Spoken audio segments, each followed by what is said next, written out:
I don't necessarily consider myself like a god, but like a creator of this world that I'm photographing, because a lot of it's like my internal life, capturing these abstract thoughts. And there's something to this creation. I do like bringing people into my world and saying, take a look at this.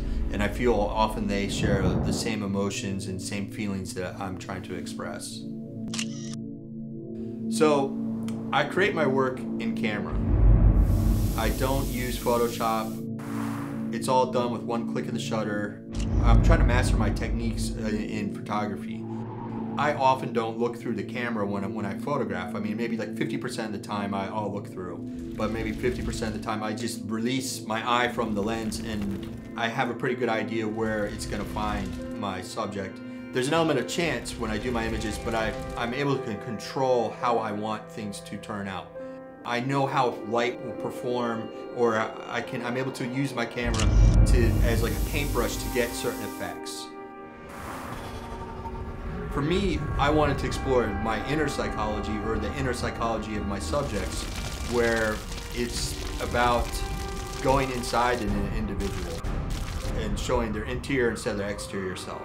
It's a way of trying to capture the form of emotion, that I'm not interested in documenting real life, because I've also felt that that's been explored and it's not really my thing. That I like this idea of this self-exploration. I feel that examining oneself is, for me, it's like a therapeutic release.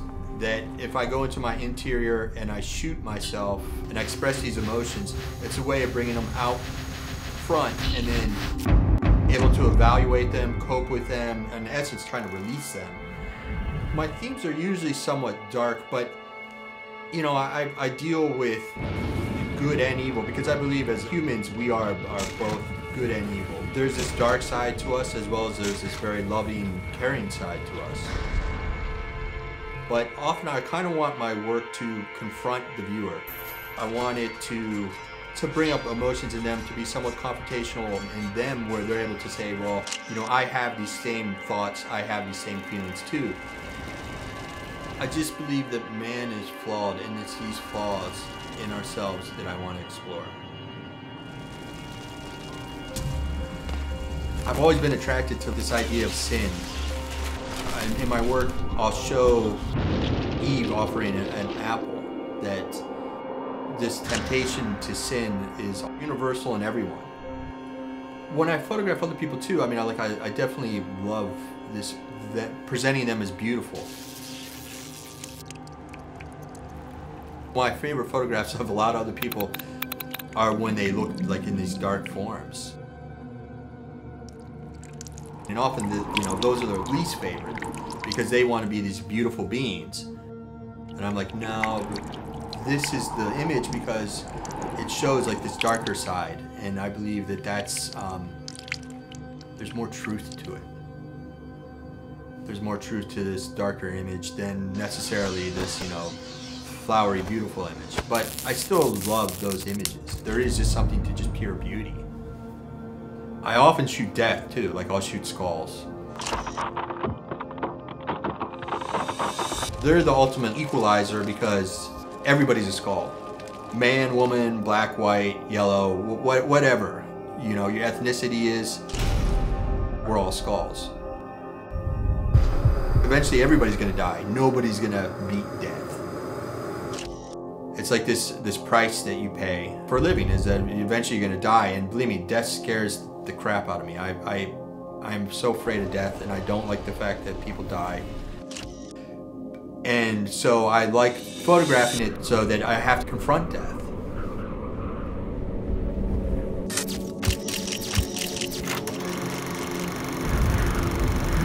The reason I'm attracted to flowers is because they die and come back. And I'm really intrigued by this idea of and as well as, you know, there's beautiful things that wilt away to nothing, and then they come back.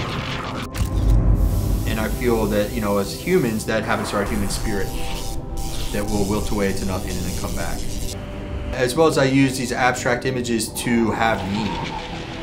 Like I often will put like circles in my work, which is basically like the circle of life. there's just like this circular movement in life that death and rebirth is really a prominent investigation that I deal with.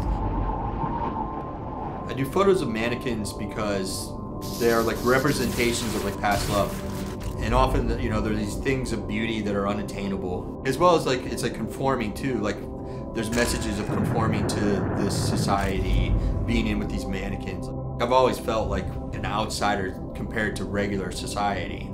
I can integrate fine, but there has always been a feeling of being somewhat different, you know, than other people.